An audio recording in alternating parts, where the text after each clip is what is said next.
Let's talk about reactive dogs, why they act that way, and how we can change it. Hi, I'm Tim Steele, a dog trainer based in Orlando, Florida. My work covers everything from new puppies to fear and aggression cases and separation anxiety all over the US and all over the world. Let's start with some basic definitions about leash reactivity. What is it? Well, it's behavior that often looks aggressive towards other dogs or people while your dog is on leash. Why? Well, there are three main reasons that dogs are reactive on leash. One is fear, one is frustration, and one is something we call gameness.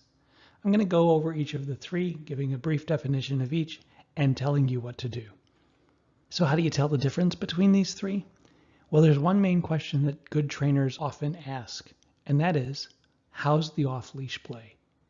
If your dog plays well with others while off-leash, it's probably frustration. But if your dog often gets into fights while off-leash, it could be fear or even gameness. Can leash reactivity be modified? Yes, almost certainly, as long as it's properly addressed.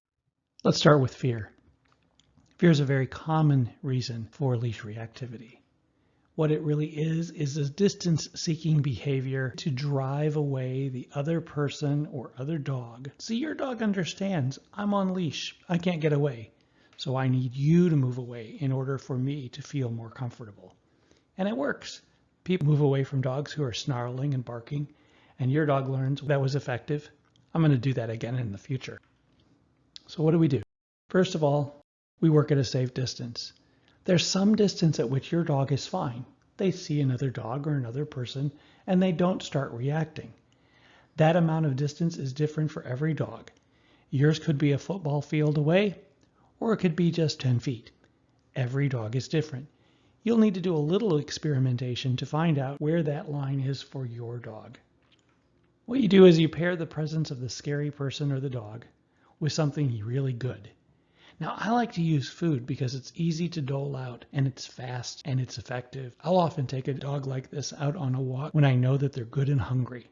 I don't starve dogs, but I wait for them to get hungry anyway, and that's a good time to do this training. And I give them something really good, and I give them plenty of it. When the scary dog or the scary person moves out of sight, the food stops as well. We're really trying to drive home the point. When something scary appears, something good happens. When a dog shows up, something good happens. When another person shows up, something good happens. But only when they're around.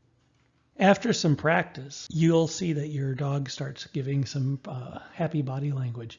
They might get wiggly, or their tail starts wagging. They just look happy. You should know what a happy dog looks like since you live with this dog. Once your dog starts giving you some happy body language at the appearance of another dog or another person, then, and only then, we can start decreasing the distance. Hey, one thing that I want to mention here that's not on this slide, when the person shows up or the dog shows up that is a little scary, even if your dog reacts, feed them. I know that sounds so counterintuitive. It feels like we're rewarding bad behavior, but we're not. We're focused on creating good associations. I'm less worried about what your dog is doing and more worried about what your dog is thinking.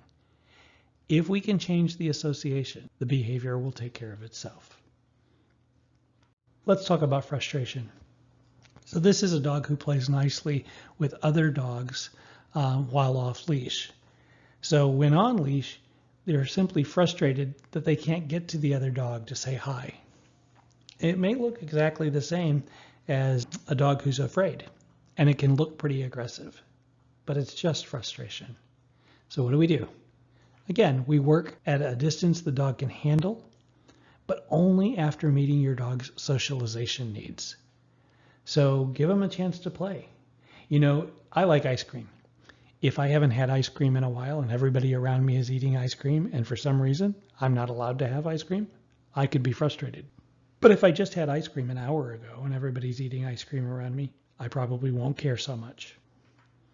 When your dog sees another dog, and only then, offer a treat when he or she looks at you. See, this is a little different.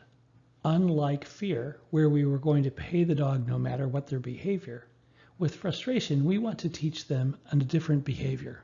Instead of lunging and pulling, snarling, barking, we want the dog to learn, hey, if another dog shows up, I look at the person on the other end of this leash and something good happens to me.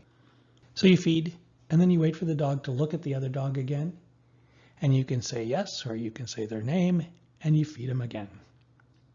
You keep doing this over and over as long as the other person or dog is visible.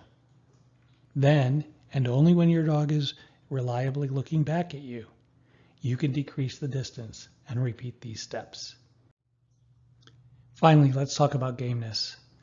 Gameness is a genetic predisposition to fight with and injure other dogs. It's really rare. You're not likely to run into a game dog, and I hope you don't. Usually dogs who are demonstrating leash reactivity are acting out of fear or frustration. But if you've got a genetically influenced intent to fight with other dogs, what do? In order to keep everybody safe, the first prudent move is to muzzle train that dog.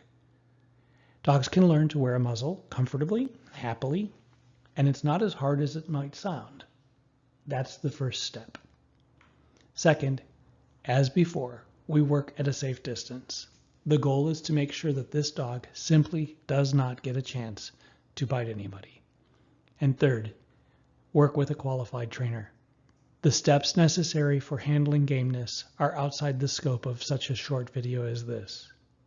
But one important note, make sure you avoid the use of anything the dog finds painful or scary, because those are likely to make the situation worse, not better. So no prong collars, no choke chains, and no shock collars. In all three cases, the one thing that was the same was distance. Too close, and you're going to get a reaction. Move away a bit, and you can work with the dog. The distance required for each dog is a little different, so you may have to experiment a little bit and figure out what's the amount of space that you need to work with your dog. So let's recap. With fear, distance helps the dog feel safe. You slowly decrease the distance only when your dog demonstrates that they're ready. With frustration, distance helps them feel calmer, and you can decrease the distance only as your dog can handle it and still give you the attention that you're requesting. And with gameness, distance keeps everybody safe, and you should work with a qualified trainer.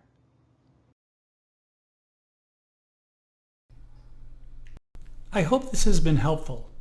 Feel free to contact me on my website if you have any questions about this or about training your dog. Thanks.